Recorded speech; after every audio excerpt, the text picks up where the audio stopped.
Welcome everybody to our council meeting of the 15th of August. Just a reminder, the meeting is being live streamed on our Facebook page, and if we could all please stand for the opening karakia.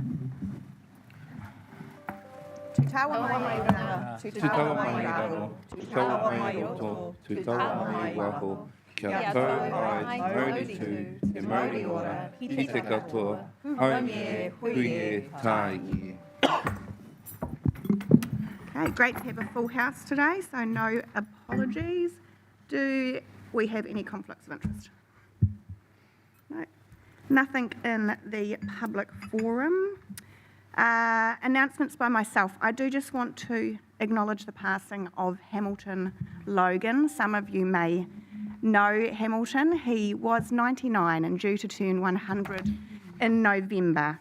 And he set a goal to walk 100 kilometres in his 100th year to fundraise for local charities.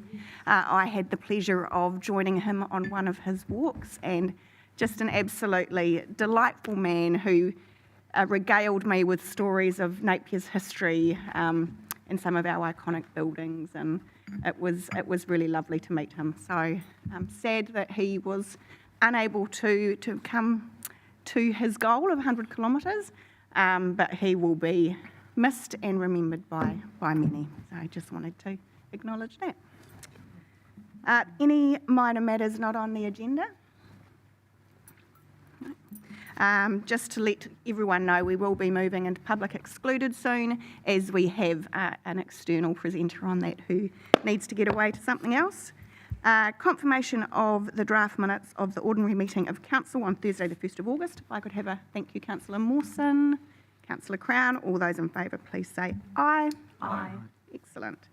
So we will be moving into public excluded now, just noting that Greg Timms, HR consultant of Greg Timms and Associate, be permitted to remain for the item 1, Chief Executive KPIs. Can I have a mover? Thank you, Councillor Tariha and Councillor Mawson. All those in favour, please say aye. Aye. Carried. Thank you. So we will just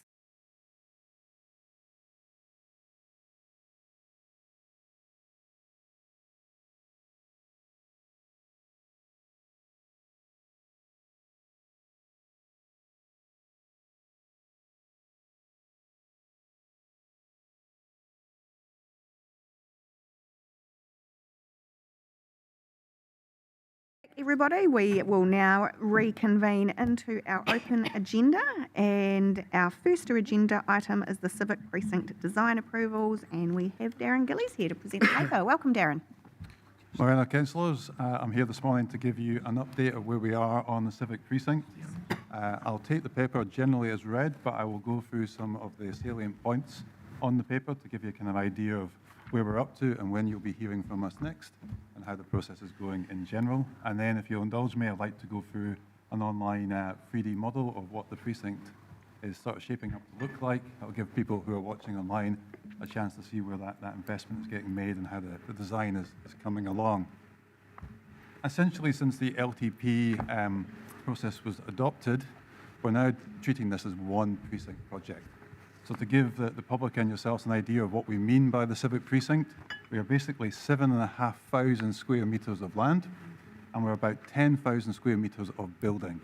And that's 3 buildings. That is the library, which is the structure to Hastings Street, what was the old library tower, which will become our officer accommodation for the officers at council, and the council chambers, which is facing to the north of the precinct. So it's a considerable big development, and we're currently at developed design stage, at the end of developed design stage for the library and the chambers, and we're at preliminary design on the tower. The focus on the tower, because that's slightly behind the library development, is about how can we go quicker so we can go out as one piece of procurement. So we're mainly focusing on the base build, and that's really about how do we get that up to 90% MBS. So we're looking at all the structural aspects of that building. You'll see probably from the 1st of October, partial demolition on that site when we start to remove the irregular shapes from the building. So the east-facing staircase, the south-facing garage on the back of it, and the annex on the north side of the building. So that will be undertaken then. What also came up, and I'll go back to deliberations, I think Councillor McGrath made this point, that there is a bit of, not confusion, but what is this precinct all about, and the fact that it has 3 buildings, and that we're trying to basically bring back what was there previously in a modern, future-focused way. So we're going to look at how we promote this to our public. So you'll be hearing as we go through this design process a bit more from the library team about how they'll actually use this facility, what kind of services that they'll have, and how the community will benefit from that. So I think that's really important that that's really communicated clearly. The project website is updated regularly by our comms team with new information about how we're progressing, but you'll start to see a bit more about what the library team themselves will be doing. You'll hear less from me and more from them, which I think is quite a good thing. What else can I tell you? Another thing we heard loud and clear through deliberations is around managing our costs. So one of the things I instructed our project team to do was a value engineering exercise. Usually value engineering happens when there's a crisis around budget on project. We decided to take a proactive approach on that, so that as the design stages came together, how can we really leverage and find cost efficiencies about bringing this together as one precinct project? And a good example of that is shared mechanical services. So for example, the chambers, all of that mechanical services will actually come from the library tower building. So that means we need less plant and equipment. Also requires you don't need to have the same strengthening on the roof of the chambers to allow that plant to be there. So that saves cost. And also around what material choices are we using? Is there opportunities to find some savings in that? So we're building up extra contingency. And that's what we're really doing. We're adding a little bit of fat back into the budget in case there's any challenges as we go on. Usually worldwide, 92% of all capital projects go over budget. So we're aiming to be one of the 8% that does not do so. So we're taking that really front-end approach and working hard with the design team, managing our architects really hard to get maximum value out of this particular project. What I'm seeking for you today is essentially approval to carry on so we can get to building consent and to actually release this package of documentation out to the market so a main contractor can be procured to begin work in the new year. That's a big piece of work, and I've tried to outline that in the paper, some of the main themes that are going to come through that procurement process. And I'll be bringing that procurement process to audit risk on the 5th of September for that final tick before we release it out. Procurement itself is a 2-stage approach. It's basically an ROI, so that's a request of interest. And that process is about trying to find the right fit of contractor who has the skill set, the track record, and the right methodology for delivering a project of this scale. And we shortlist down to anywhere between 3 or 5 contractors. Then we go into what we call an interactive period, and that gives those 3 to 5 or more or less, depending on how that ROI process goes, access to our design team. So they get to ask more questions, they get to see what the buildability looks like, material. So when they get to the costing and the RFT in the second stage, they give a very accurate view of what that costing will be, so we really can have a good informed decision around who will pick up that contract. And that contract would come back to you to let probably in sort of March, April of next year. So you would get the final tick on who we pick as a main contractor after it's gone through essentially a 3-month procurement process. So once we go live to evaluating that procurement, we will come back to you for that final tick. Other touch points for you as elected members, we have a workshop booked for the 12th of September. A couple of things in that workshop. We're going to take you into the old library building. We're going to take you through the 4 floors to give you a real view of how this is going to come together. We've got some of the architects coming down to take a walk through. And then we'll convene a workshop afterwards to look particularly at the chambers and how that design is coming on and how you'd like to influence it and see what that space is going to look like. And then some aspects of the library, particularly the fan-out area. We've got some really interesting options in that space that we'd like to explore with you a little bit to try and get that locked in, ready for that process. But in general, the project's going well. There's a lot happening. We're going through a lot of peer reviews at the moment. Things like facade, structural, seismic are all things that we need to get additional reviews for when we get to building consent. It can give our consenting team a high level of confidence that this is a good process. So that's, and also one last thing, governance for a project of this scale. It's a major investment for our community. We basically put in an additional layer of governance on this project, and that's with the main contract in mind. So we now have a fully independent program board as well that will help myself and the team manage a contract of that scale. So there'll be anything around variance to contract, anything around using contingency, it would have to go through that program board first to make sure that we are managing that with the right level of care. So I think that's quite an important thing which is outlined in the paper to give you that assurance that we are doing all that we can to manage this project well. Shall I take questions now, or shall I go for the model?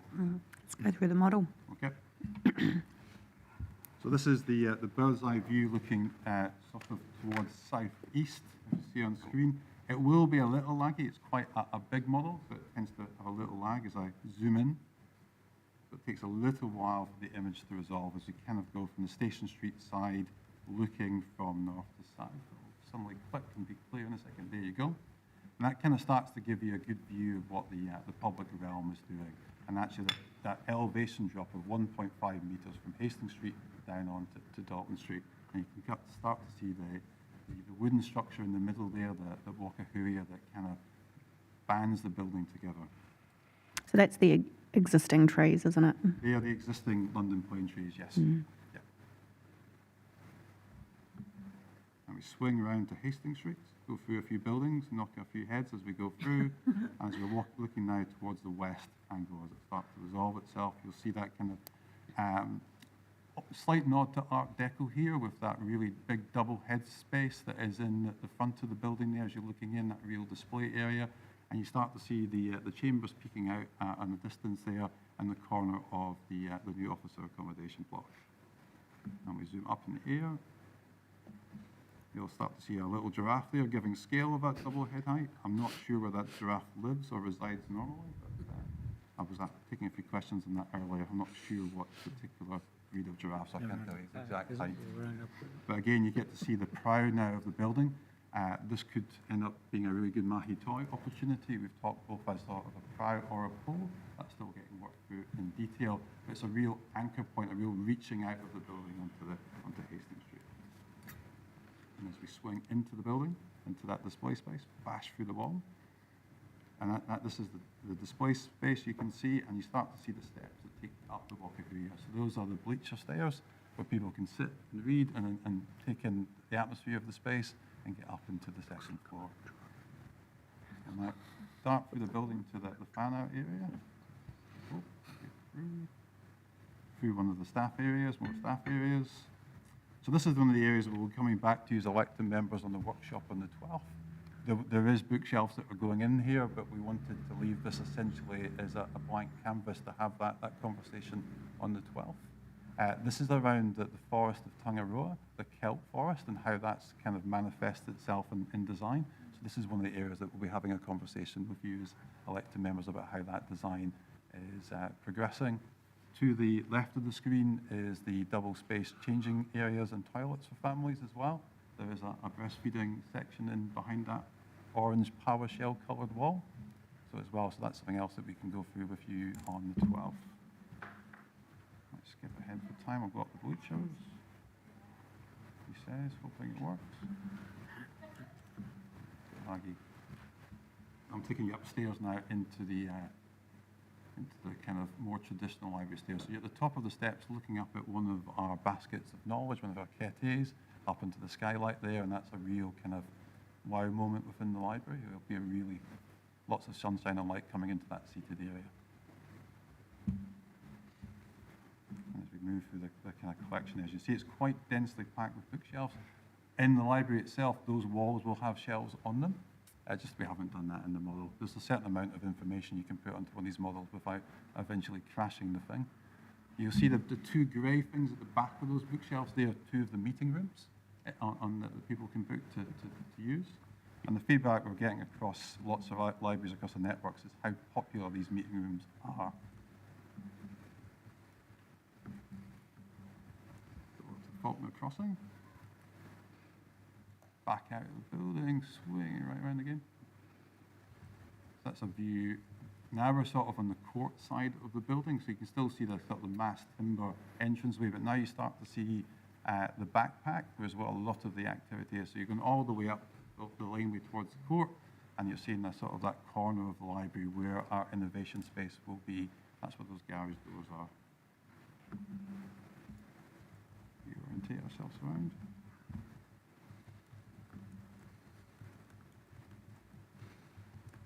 So now we've kind of moved down the laneway. Now you're looking at the Civic Administration Building or the old library tower, and that gets to start to see the relationship between that building and where the library is.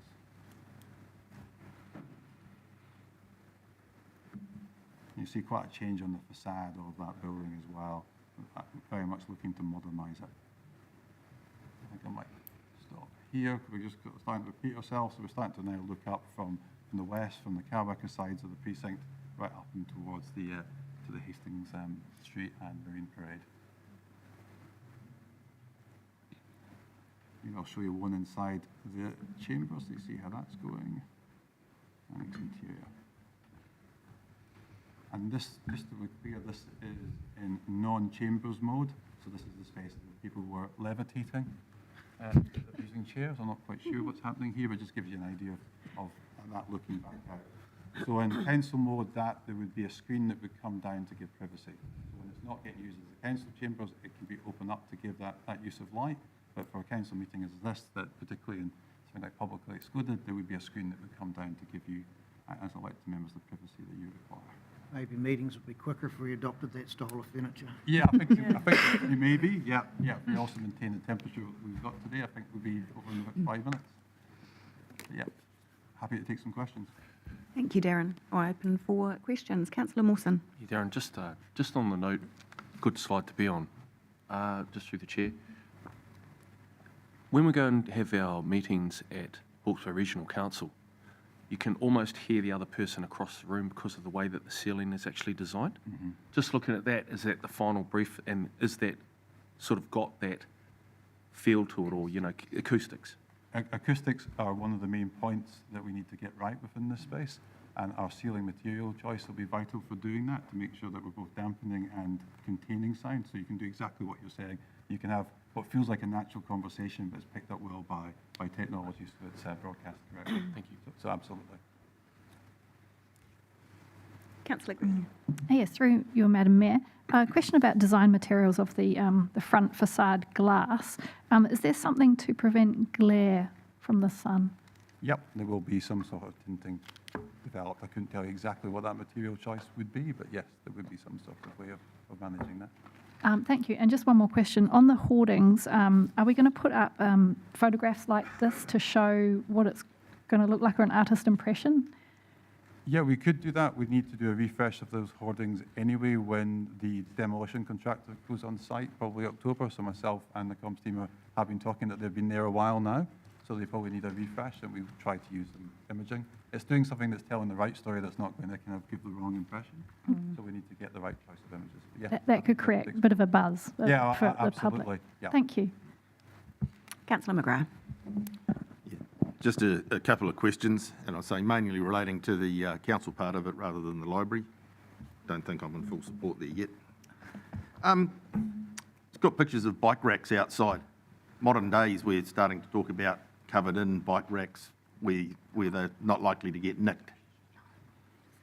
Are they in part of the plan or in part of the location?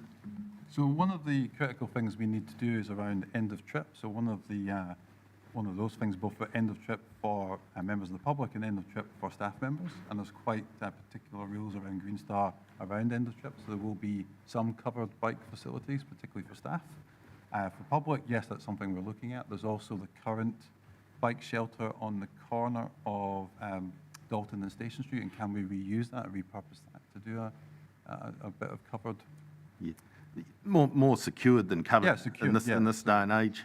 It's something we can absolutely consider. I haven't got to that level of detail on bike racks as of yet, but yeah, happy to consider it. Yep. Another couple of questions. And I might have missed this here, or it may not even be in the thinking. The old time capsule that was in our other building, is it likely to come back into one of these three buildings? Not at this stage. It's not particularly in scope for this. We still have the time capsule, but not for this particular building. Okay. And another one, and you hinted on it before, what is our process for managing variations with the project? Because I've seen a couple of our projects that have got out of hand in recent times with variations. Absolutely, it will be a contract around 3910, is the classic construction contract. There will be an independent engineer to contract who will do the first line of variations, if there is any, and anything that would go into contingency would be through the programme board for their use of that contingency. Most variations are around change of design or need of change of material. So the better detail that we give in our documentation, the less likely that is to happen, hence the very long procurement process. Yep. So who would have the authority to sign off on variations?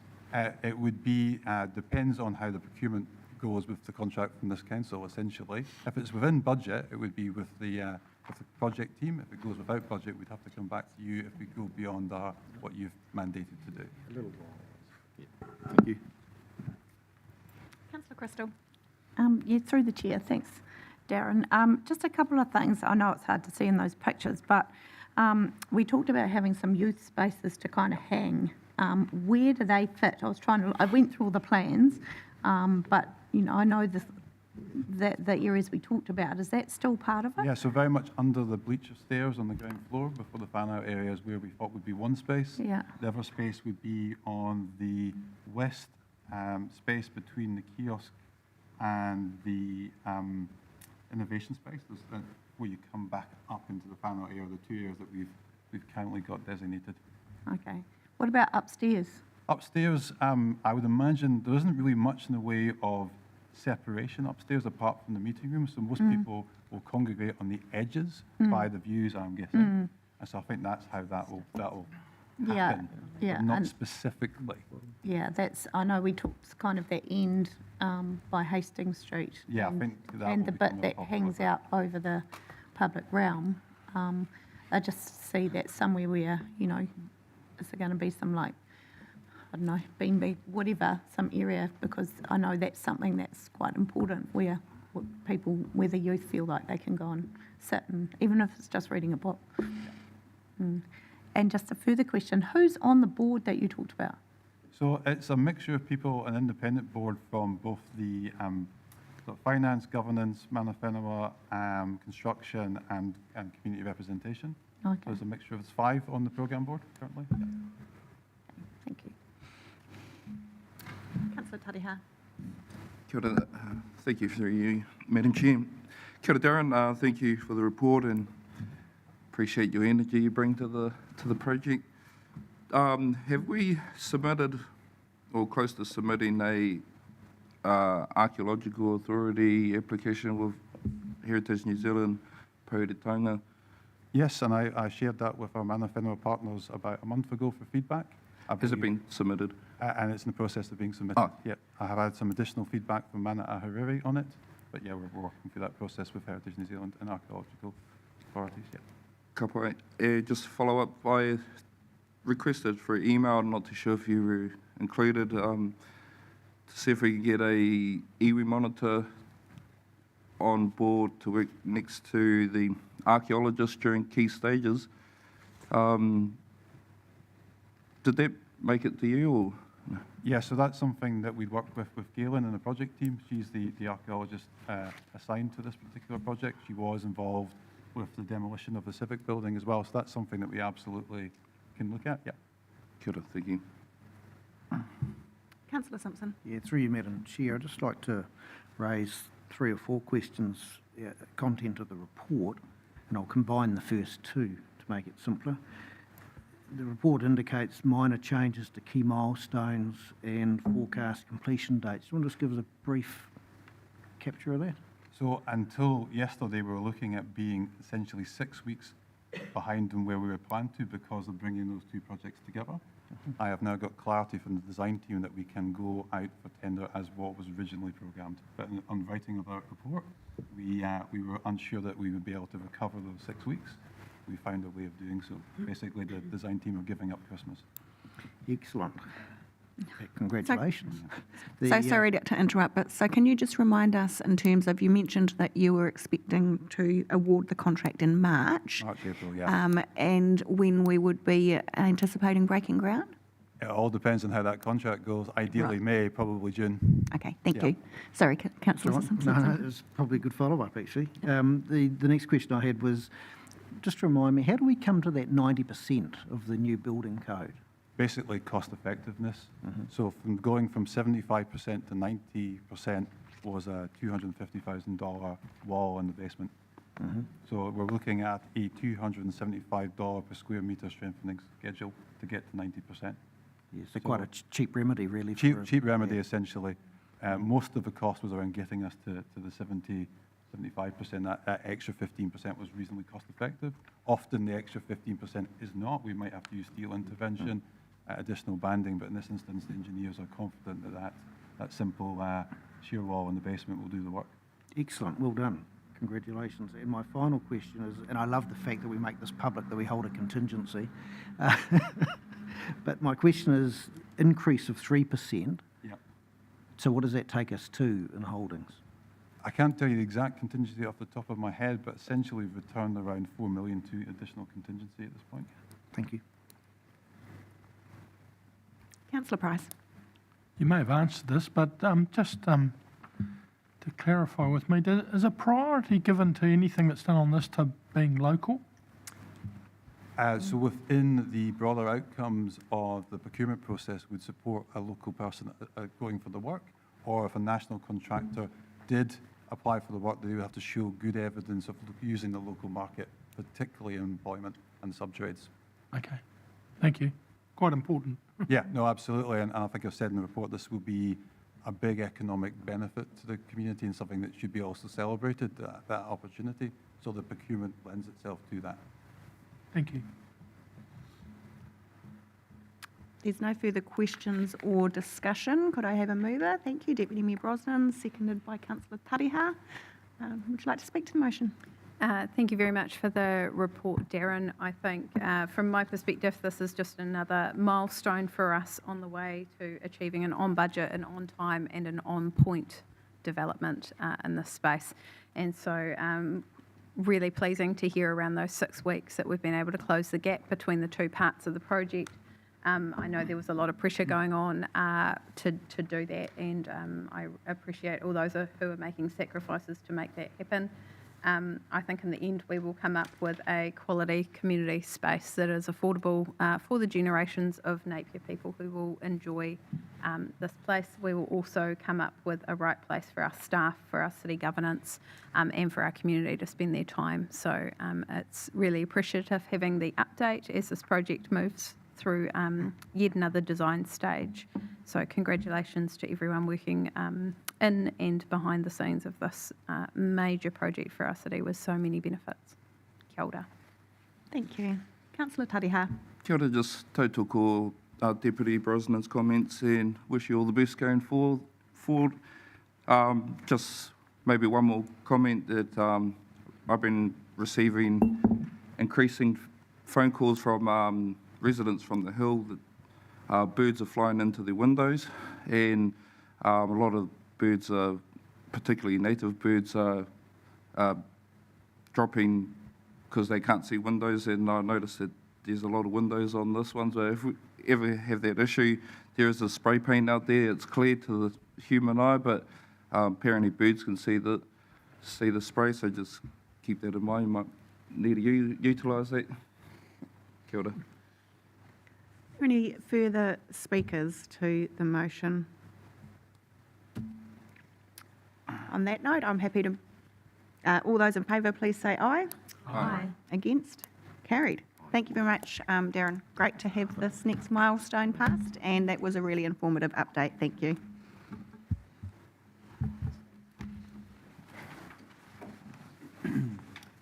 And on to agenda item 2, the results of the 2023-24 resident survey. We have Danica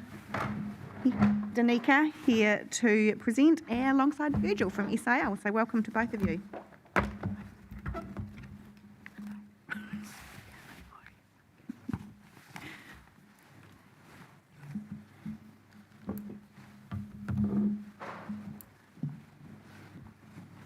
Welcome to both of you. Good morning. Thank you. So just here to present the results, and as mentioned, Virgil was here to help with any questions. That's due to Cell Research conducting the survey for us. So I thought before we jump into questions, it might just be useful to run through some slides to highlight some of the key points. So just starting with the purpose of the survey. So Napier City Council has commissioned the survey since 1992 to seek resident feedback on council's performance over the year. So this is an annual survey, and the results provide council and the community with the chance to identify what we're doing well and where there may be room for improvement.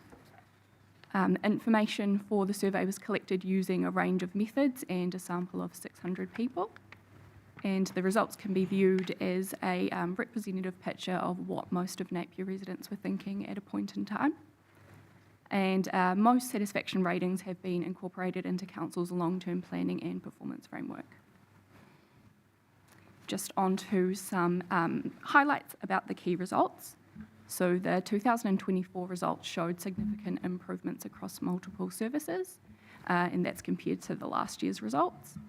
20 out of 30 of the assessed areas showed good satisfaction levels of 60% and above. Residents were most satisfied with parks and reserves, curbside rubbish collection, and public gardens, with all three areas recording results of 85%. And 61% of respondents were satisfied with council's overall performance this year, which is a significant improvement compared to last year's results.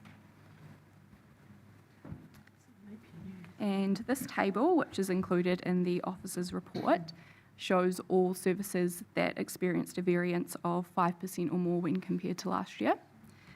So 15 out of the 30 assessed services have increased positively, so more than 5% positively.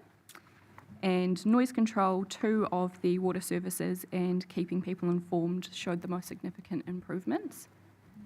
The significant improvements to drinking water and sewage mean that residents were most satisfied with drinking water, the most satisfied that they've been with drinking water since 2017, and sewage since 2019.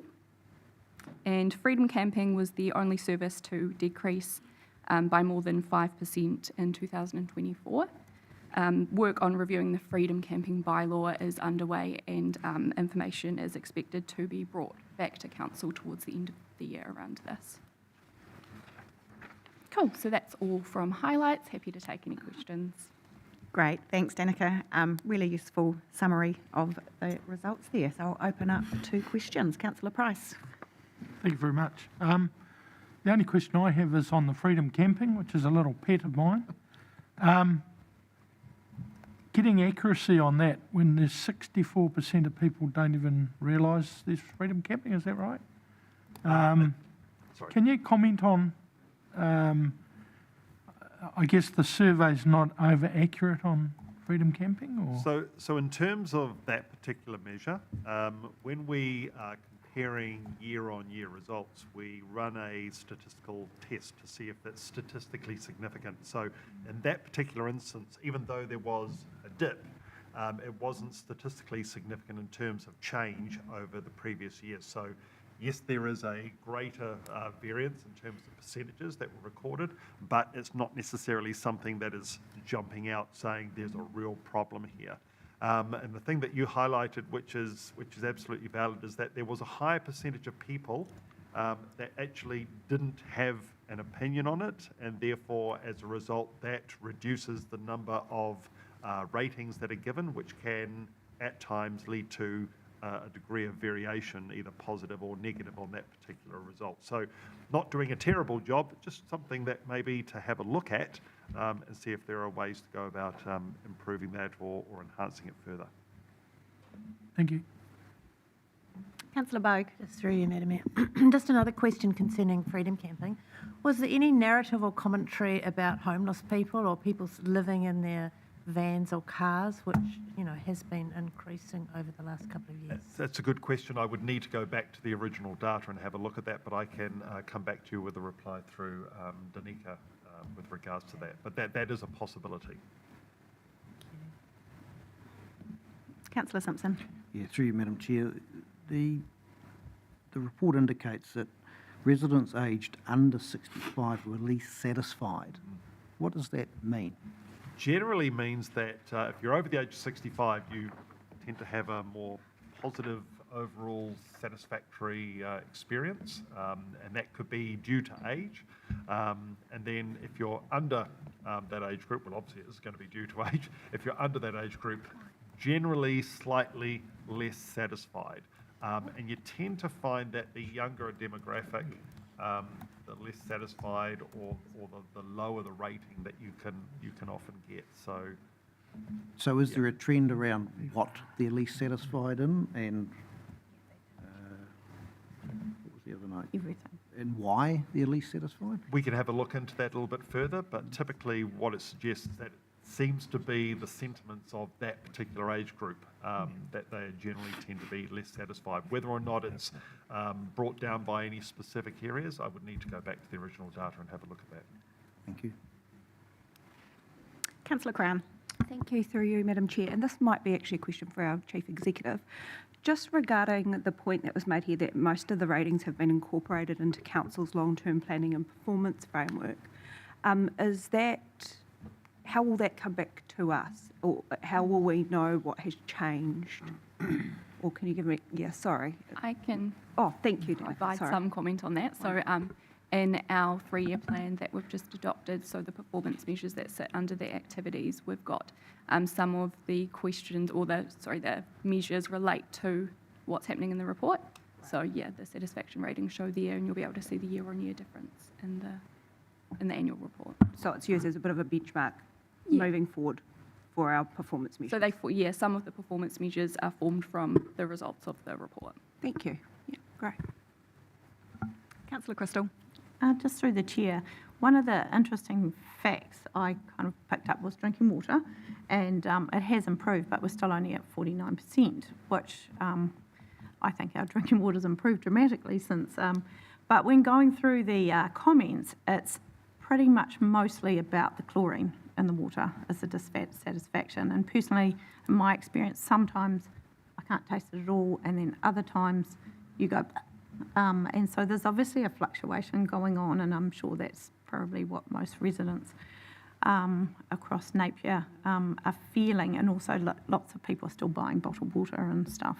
So is that kind of the impression that you got through that it wasn't discoloration or all that, it's to do with the taste? It could be a combination of both. But I think the thing that Danica highlighted quite well was that it is the highest level of satisfaction since the really poor satisfaction that kicked in once we started chlorinating, and then we had the brown water, etc. So it is an improvement, but it's not necessarily better than it was before. But I think it's definitely a combination of taste, smell, and then obviously with coloration. Although I haven't heard so much about that recently. It seems to be in the process of being resolved. Yes, on your on the scale thing, the colouring wasn't high. There was also concerns about fluorine. We don't have fluoride in our water, so it's people that are saying that obviously don't understand that. But having just been in Auckland and drinking their water, I would put ours at 100% compared to theirs. So I think people need to go around the country and actually taste other people's water. That's just a comment from me. Councillor Simpson. Yeah, through you, Madam Chair. Just looking at the attachment to the report, it's a summary of the survey. Page 37 is an example of where you go into some of the comments made by the participants in the survey. Is that level of detail available against all of the survey points? Because it's only in this report, it's only shown against some of the survey points. Your page 37 might be different from ours. Ours is to do with freedom camping. Okay, mine's to do with, the one I'm looking at is drinking water, and it's where you set out the comments made by survey participants. So all I'm asking, I'm not asking you to talk to the detail, all I'm saying is that level of information available against all of the questions? So if we've collected it and we've analysed it, coded it, categorised it, then the answer is yes, that information is available. But for the purpose of obviously providing you with a succinct, usable document, we don't include absolutely everything in there. But if it is needed, then we do have those details, and we can provide that. Yep. Any further questions or discussion? Okay, I'm happy to move from the chair. If I could have a seconder, please. Thank you, Councillor Crystal. Well, look, I have to say a really, really pleasing result in the resident survey, and congratulations to the whole team who has obviously been involved in working with our community to achieve generally across the board what has been improvements across the activities. Noting that there are 7 of the activities where we are over 80%. And I want to comment also specifically on the opportunities to have a say, because certainly for myself, and I'm sure all the governors, that's something that we are always finding quite challenging, is providing our community to have an opportunity to have their say. And we are always looking to improve. So to be at 57% now and compared to the national benchmark of 44 is significant. Obviously, still room for improvement, and I'm sure we'll all continue to strive to find new ways to ensure our community feel heard. But that was just one for me personally that stood out. So thank you, Virgil. Thank you, Danica, for presenting to us today. And yeah, well done to the whole team for achieving the results we've achieved. Councillor Crystal. I just totally agree with what the Mayor said. It was really nice to read a report where there was lots of green pluses there after last year's one. So I think we're obviously going in the right direction, and hopefully it's onwards and upwards, and we see those just keep going up as we start improving, and a lot of our capital projects will hopefully, some of the ones that have gone, will go even further. But congratulations to our parks and reserves and gardens team, because people and the our waste management, because people obviously really appreciate what we have here in Napier, and it's great to see that they do. Thank you. Any further speakers? Councillor Simpson. Yeah, through you, Madam Mayor. I think some of our staff have really difficult jobs when publicly facing and dealing with our community. And I think it's really great. If we look at animal control and places like that, where staff are still getting really good ratings for the work that they're doing in sometimes very difficult circumstances. So just a shout out to all of the staff that interact directly with our customers, whether they're enjoying that or not. I think it's great to see that the customer, our residents' level of satisfaction is high. Good. Councillor Gregg. Yes, just a shout out to animal control and also noise control, which has gone up 12% in the satisfaction rating, which is absolutely amazing. So, yeah, congratulations. Okay, so we've had more than we're allowed to speak in favour. Would anyone like to speak against? No, I'll put the motion then. All those in favour, please say aye. Aye. Against? Carried. Thank you. Thanks very much. Okay, pretty straightforward paper next. Amendment to the 2024 meeting schedule. I just note there is an additional amendment to go on here compared to the recommendation that you have in your papers, and that is for the Hearings Committee District Plan, a new date of the 9th of September 2024. You've got 9th on my paper. Okay, that's not what you've got on one. Sorry, my version is wrong. It's the 11th of September. Any questions? I see Anna's come up, but thank you, Deputy Mayor. Seconded by Councillor Mawson. All those in favour, please say aye. Aye. Against? Carried. Thank you. And we have Anna here for the next item, the information paper regarding minutes of joint committees to receive. We have 2 minutes from the Hawke's Bay Regional Transport Committee, one from the Clifton to Tongoia Coastal Hazards, and one from the Ahuriri Regional Park. So just to open up for any questions that elected members may have of the members on any of those committees. Councillor Bogue. Thank you. Anna, how many of these committee meetings are available online, if I wanted to go back and have a look? As in recordings of the meetings? Well, Transport Committee, I don't think any of the joint committees are live streamed to my knowledge. I think the Transport Committee is. Is it? The regional. It's run by It'll be on council. Hawke's Bay Regional Council, so you would need to visit their website to view that. Pretty sure it is. Available. It is, I've seen it, yeah, but I wondered about the other ones. No. The Ahuriri Regional Park, through you, Madam Mayor, is recorded but not live streamed. So in terms of recording, does that mean a video of it? I think it is voice recorded. We don't publish the recordings of those. We recorded it last time because you requested it, but normally ARP is not recorded. It wasn't one of the ones that was in the list that council approved to record. So there's an approved list somewhere. Yes, you did the audit and risk and Workshops, audit and risk, and obviously previously the live stream meetings are the council standing committees and the Ngā Mānuka Nuka o Te Iwi. Through you, Madam Mayor, can I just ask, I thought there was a decision of council where we would either voice or video record That was, workshops and committee meetings. no, it was just workshops. Oh, workshops. Okay. Happy to go back and Yeah, could we just Share have that. have an action to take a look at that? Yep. Any further questions? I'll have a mover and seconder. Yeah. Thank you, Councillor Gregg. Councillor Price, anything to say? Put the motion. All those in favour, please say aye. Aye. Against, carried.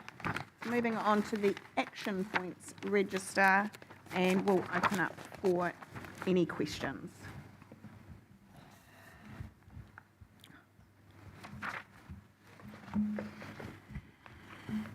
Okay, Through you, Madam Mayor. Councillor Simpson. Action point 127. Is your speaker on, Councillor Simpson? Yep, You may screen. just need to move it a little closer. I'm struggling to hear you. Action point 127. I was just wondering whether that summary could be circulated to all of us as a point of interest.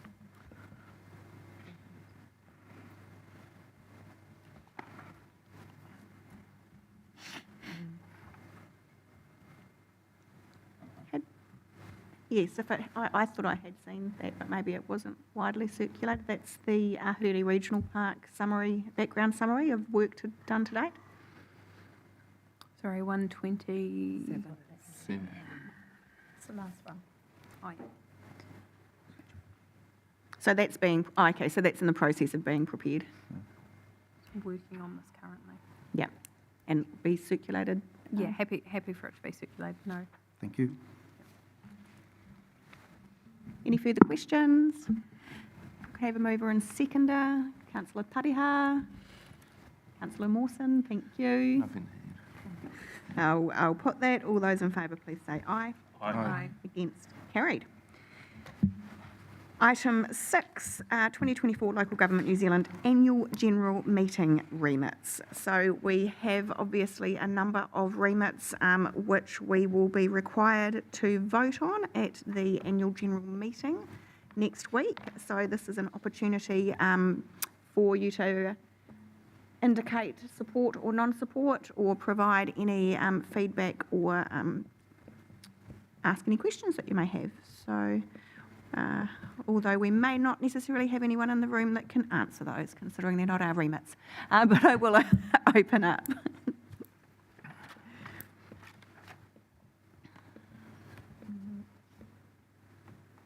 I don't actually from memory think we were one of the formal supporting councils for any of these, so. Yes, no, we did support the building one. Number 6. Yes. Number 6. There weren't any zone ones we supported. Through the chair, I'm not sure I support number 6. I mean, it's talking about derelict buildings in town, and we had a library building and a civic building that sat empty and derelict for 7 years, and we're not quite walking the talk here. I guess it depends on your definition of derelict, councillor McGrath, because I don't think the building was falling apart around our ears. Go back in there. It might have sped up the process. I would like to agree with that Madam Mayor comment. I think the staff made a particular effort to maintain the gardens and the surrounds of the building while it was vacant, with a very clear plan for remediation being developed, which is quite different to what this remit is talking about. Thank you. Yeah, through you, Madam Mayor, my only questions around that was the definition of a derelict building that seemed to be absent, and the report seemed to, the Gisborne component of the report seemed to focus on commercial buildings, but then it seemed to stray into residential as well, or housing, and I think that needs clarification. We'll note that and ask the question at the AGM. Thank you. Councillor Bogue. Yes, just a question about the options available to us. We're asking council to approve the list of remits and rank them in order of priority, and I wondered how we were going to do that. I don't actually think we do need to. Yeah, sorry, through you, Madam Mayor. Yes, we do. LGNZ have requested that the remits be ranked because they have limited resources, so they'd like to start at the top priority and work their way down. So could I perhaps suggest, this is off the top of my head, but as one of the delegates, that we perhaps rank them as in or out? That we would support them or not? Consider them important enough to debate at the conference? But up to you, Madam Mayor. Okay, so I guess, that is the first question in terms of the remits that we have in front of us. Are there any that we do not support? I'll just read through them. The number 1 is the representation reviews. 2 is the community services card. 3 is local government constituencies and wards should not be subject to referendum. 4 is the entrenchment. Helpful, thank you. Entrenchments of multi-ward seats for local government, which is actually similar to 3. 5 is the graduated driver licensing system. I struggle with that one being sort of inside of our her mandate, purview, personally. Is there any other views around that one around the table? I know that some councils who have received funding from the likes of the Merrill Task Force have been able to implement projects and programs in that space because they've had the funding that have enabled them to do it. So, yeah. Yeah, I think some see it as part of their economic enabling. Proactive lever to mitigate the deterioration of unoccupied buildings. 7, appropriate funding models for central government initiatives. And 8, goods and services tax revenue sharing with local government. Yeah, through you, Madam Mayor, I think the one I have a little bit of difficulty with is number 4, the entrenchment. I think what that does is restricts future governments, local councils of making their own governance decisions. Any other views around the table? Yes, I'd like to suggest, just from what I recall, the last time I went to the conference was that there's very little debate. There's just usually 1 or 2 people speak, and the councils just push a button to say whether they support them or not. In reality, a lot of these are kind of just, the best possibility that people, they're big picture kind of hopeful remits that, as I've heard some people say, don't really go anywhere. They're just the idea and principles that councils support. So I would quite happily move all of them, basically. I don't think there's anything that I strongly object to. And even the entrenchment of multi-ward seats, yeah, let's have a look at it. I doubt that the government's going to rush off and do it, but I just think it's a way of showing in principle that we support each other's suggestions and ideas, and make a principled stand, which may or may not go anywhere, but we're supporting each other's ideas and suggestions and the work that's gone into these remits. Thank you, Councillor Bogue. And I would further comment that the particular paper around Māori wards is actually to align to the parliamentary Māori electoral representation model. So all we're seeking is to have the same model that central government has. Don't think that's unreasonable.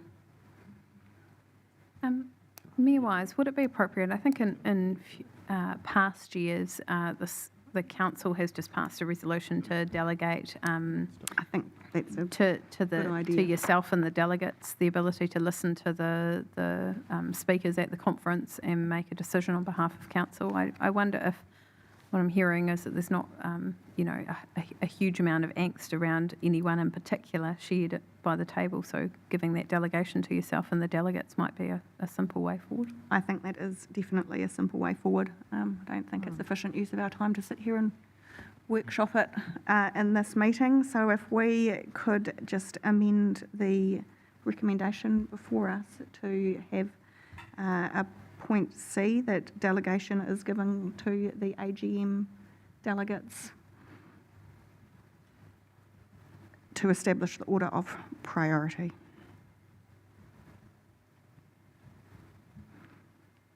And then remove from Part B and the order of priority.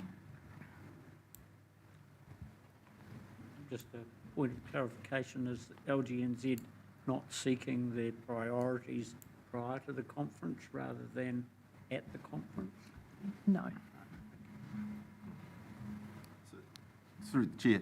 So if we wish to influence this in any shape or form, are we best to lobby the people who are going to the conference? If you have some thoughts you would like to share, yes, talk to those attending, which is Councillor Crown, Councillor Brown, Councillor Bogue and myself. Would love to hear your thoughts. Thank you, Councillor McGrath. You're open to bribery.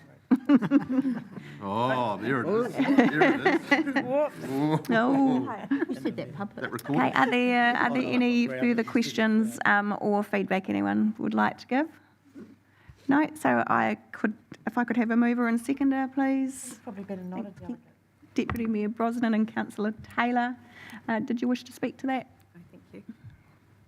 I enjoyed the conference. Okay, any other speakers?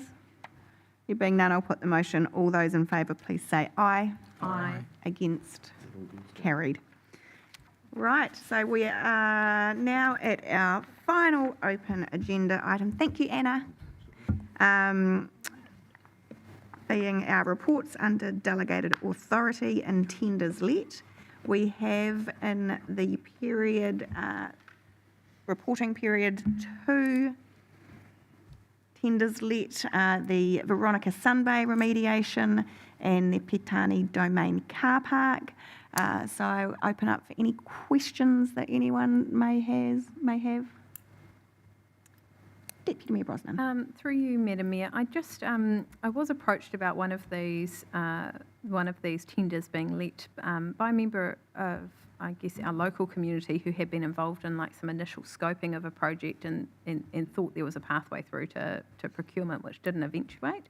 And I'm just wondering, are we, I suppose a question to Louise, are we confident that the processes that our team are following when they engage with contractors at early stages are meeting your expectations around how they follow through to end procurement, or is that something that possibly our EPMO could have a look at? Yep, so through the chair, I've not had anything ever escalated to me to say there's an issue.